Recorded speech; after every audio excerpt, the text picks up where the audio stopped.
अस्सलामु अलैकुम वरहमतुल्लाहि वबरकातुहू। उम्मीद करती हूँ आप सब ठीक होंगे, खैर आफियत से होंगे इंशाल्लाह। आज का वजीफ़ा आपने टाइटल से थंबनेल से पढ़ ही लिया होगा कि कितना बेहतरीन वजीफ़ा है। मैं आपको आज बताने लगी हूँ। नमाज फ़जर के बाद फ़ौरन आपको ये तस्बीह पढ़नी है।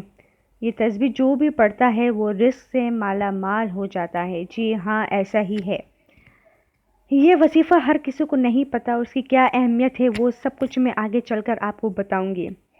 आपको ये वजीफ़ा, ये वीडियो सुनते रहना है। इसमें एक बेहतरीन वजीफ़ा है जो कि आगे चल के ज़िंदगी में आपके इतने काम आने वाला है कि फिर आप खुद मेरी वीडियो ढूंढेंगे और मुझे कमेंट्स करके बताएंगे कि मैंने आपको कितना बेहतरीन वजीफ़ा बताया है जो कि आपके पूरी ज़िंदगी आपके काम आया है। बिल्कुल सही बात कह रही हूँ मैं, ये एक सच बात कह रही हूँ मैं। जो भी इस वजीफ़े को करता है वो कभी से छोड़ता ही नहीं है। जिसने किया है वो हैरान हो गया है। कभी भी आपका घर ऐसा नहीं होगा कि उस घर में रिस्क ना हो। कभी भी आपके घर में रिस्क की कमी नहीं आएगी, बल्कि आप दूसरों को देने लगेंगे, इतना आप मालदार हो जाएंगे। रिस्क में आप इतने मालदार हो जाएंगे कि आप दूसरों को रिस्क बांटने लगेंगे। जी हाँ, ऐसा ही है। नमाज फ़जर के बाद फ़ौरन आपको ये तस्बीह पढ़नी है। 5 वक्त की नमाज कज़ा मत कीजिएगा। 5 वक्त की नमाज हम मुसलमानों पर फ़र्ज़ है। फ़जर की नमाज जब आप पढ़ लें तो उसके बाद आप सूरह यासीन पढ़ेंगे तो उससे आपकी दुआ कबूल होगी। और कौन सी तस्बीह आपको फ़जर की नमाज़ पढ़नी है ये आगे चलकर मैं आपको बताती हूँ। उससे पहले मैं आपको बता दूँ, मगरिब की नमाज़ के बाद आपको सूरह वाक़िया पढ़ना है, उससे रिज़्क़ में इजाफ़ा होता है।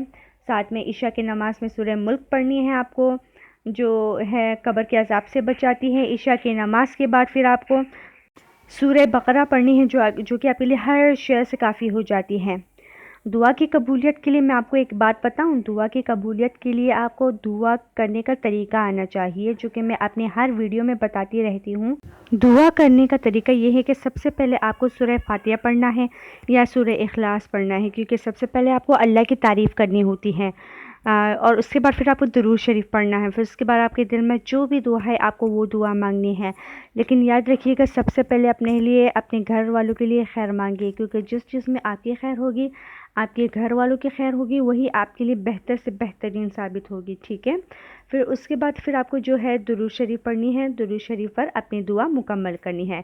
इस तरह आपको दुआ मांगनी है। ये दुआ करने का तरीका मैंने आपको बता दिया। ठीक है, याद रखिएगा। इस तरह आपको दुआ करनी है। ये बात आपने याद रखनी है और आगे भी शेयर करते रहना है कि अगर कोई जिसको दुआ करने का सही आता हो, ये तरीका ना आता हो, तो आप उनके साथ भी शेयर कर सकते हैं। इससे आपको भी सवाब मिलेगा, मुझे भी मिलेगा, करने वाले को भी मिलेगा और जिसको आपने बताया है उसकी मदद भी होगी। इस तरह आपको दुआ करना है। अच्छा, ये तस्वीर जो है, ये जो मैं आपको बताने लगी हूँ, कितनी बार करनी है ये सब कुछ मैं आपको बताती हूँ। लेकिन सबसे पहले मैं आपको एक बात बता दूँ कि रिस्क के लिए तस्बीह बेहतरीन तस्बीह है।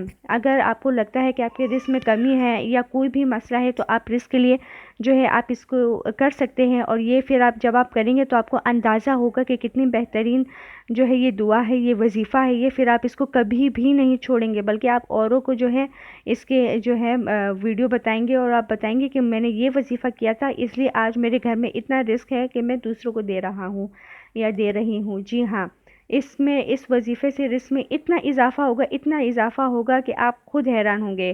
कभी भी वो दिन नहीं आएगा कि आपका घर रिस्क से खाली होगा, बिल्कुल भी नहीं आएगा। इतना मुझे जो है, मैं आपको ये बेहतरीन वजीफ़ा बता रही हूँ क्योंकि ये वजीफ़ा सभी करते हैं। ये एक बेहतरीन वजीफ़ा है, ये बेहतरीन वजीफ़ा है। और मैं आगे आपको एक बात बताती चलूँ, मुश्किलात हर किसी की ज़िंदगी में आती रहती हैं, तकलीफ़ात हर किसी की ज़िंदगी में आती रहती है, लेकिन कभी हिम्मत नहीं हारनी, कभी ये नहीं कहना कि ये होना था, अब ज़िंदगी में और कुछ नहीं हो सकता। ये बिल्कुल गलत है। याद रखिएगा कि हर मुश्किल अपने साथ कोई ना कोई आसानी लेके आती है। आपको वो तरीका ढूंढना है कि आपको ये मुश्किल कैसे हल करनी है, क्योंकि अगर आपको ऐसा लगता है कि आज अगर ये मुश्किल है तो ये कल ख़त्म हो जाएगी, फिर कभी कोई मुश्किल आएगी नहीं, तो आप ये गलत सोच रहे हैं। क्योंकि मुश्किलात हर किसी की ज़िंदगी में आती हैं और उससे लड़ना, उसको निमटना वो हमारा काम है, उसका हल तलाश करना वो हमारा काम है। मुश्किलात भी आती है, राहत भी आती है, खुशियाँ भी आती हैं, तकलीफ़ें भी आती हैं, कामयाबी भी आती है, नाकामयाबी भी आती है। ये सब कुछ हमारी ज़िंदगी का हिस्सा है। یہ زندگی ایک مسافر خانہ ہے، کبھی کچھ وقت ہوگا، کبھی کیسا وقت ہوگا، کبھی اچھا وقت ہوگا، کبھی برا وقت ہوگا، کبھی ہمت آپ کو نہیں ہارنی، کبھی آپ کو جو ہے جھکنا نہیں ہے، ہمیشہ اٹھ کھڑے ہو کر ایک نئی ہمت دکھانی ہے، ایک نیا حوصلہ دکھانا ہے آپ کو۔ اگر آپ کو ایسا لگتا ہے کہ آج ہم اس مشکل کو اس کا حل نہیں نکالیں گے، خود ختم ہو جائے گی، تو یہ آپ غلط ہیں، کیونکہ ہمارے پاس ہر ایک چیز کا تجربہ ہوگا تو کل کو ہم زندگی میں آگے بڑھیں گے۔ اگر آج مشکل آئی ہے اور آپ اس سے جو ہے لڑ نہیں سکتے تو کل پھر آپ دوسری مشکل سے کیسے لڑیں گے؟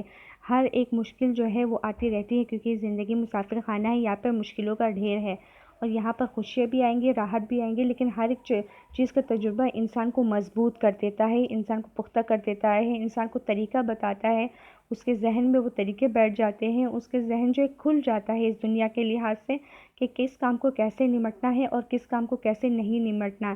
اس لیے ہر ایک چیز کا تجربہ ہماری زندگی میں ہونا ہمارے لیے بہترین ہے۔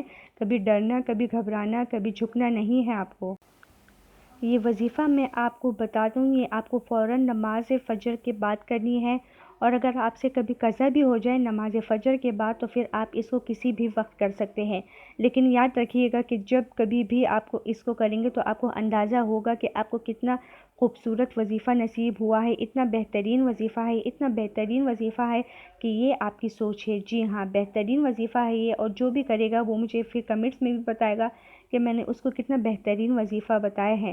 یہ وظیفہ آپ کو جو ہے 313 بار کرنا ہے، ٹھیک ہے؟ کتنی بار؟ یاد رکھیے گا کہ 313 بار فجر کی نماز کے بعد پڑھنا ہے، اور اول اور آخر میں جو ہے وہ ایک بار درود شریف پڑھنا ہے۔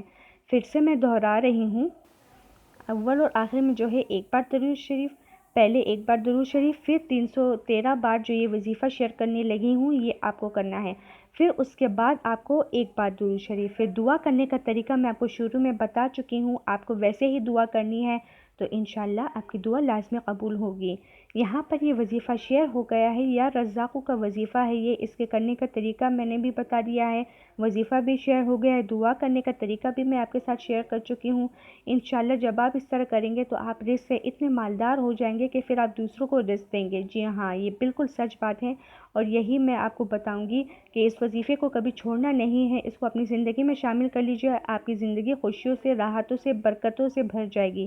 آپ کی زندگی میں اتنی خوشیاں ہوں گی، اتنی سکون، جسمانی سکون، زندگی کا سکون، دماغی سکون، دل کا سکون ہی سب سے پہلے میں تو سوچتی ہوں کہ ایک نعمت ہے، وہ آپ کے پاس ہوگا۔ اس لیے ہمیشہ جو ہے یہ وظیفہ اپنے پاس رکھنا ہے، اس کو پڑھتے رہنا ہے۔